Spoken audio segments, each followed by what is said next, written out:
Welkom studenten van HAVO 5 en VWO 6. Welkom bij dit examen uit 2023, tijdsvak 1.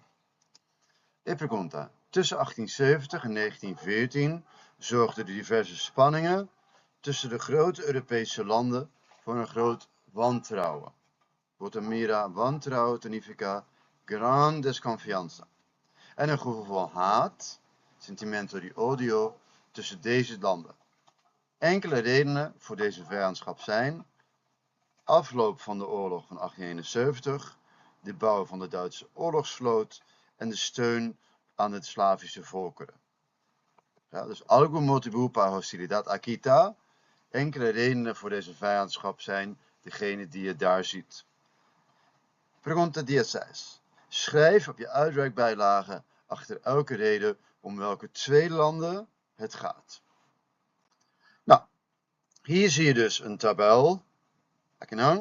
En je ziet bijvoorbeeld de eerste is de afloop van de oorlog van 1871. En het was een oorlog tussen Duitsland en Frankrijk. Dus después de guerra aquí enemistad a persistir entre países aquí. Na de Frans-Duitse oorlog bleef de vijandschap tussen Duitsland en Frankrijk bestaan. Enemistad a persistir entre países aquí. De volgende. De bouw van de Duitse oorlogsvloot. Dus er kwamen heel veel oorlogsschepen, boten di guerra. En dat was tussen Duitsland en Engeland. Il flotte di guerra alemán estaba amenaza para el imperio colonial británico.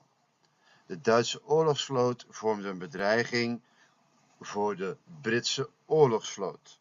Il flotte di guerra alemán estaba amenaza para el imperio colonial británico. En 3. Steun aan de Slavische volkeren.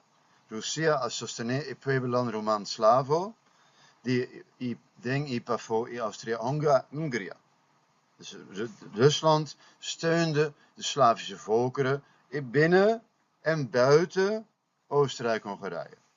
En dat betekende vijandschap tussen Oostenrijk-Hongarije en Rusland. Ja, Russia a sostener il pueblo romano slavo i pavo di Austria-Hongria. Ik hoop dat dit een duidelijk filmpje was. Ajo i tekirato.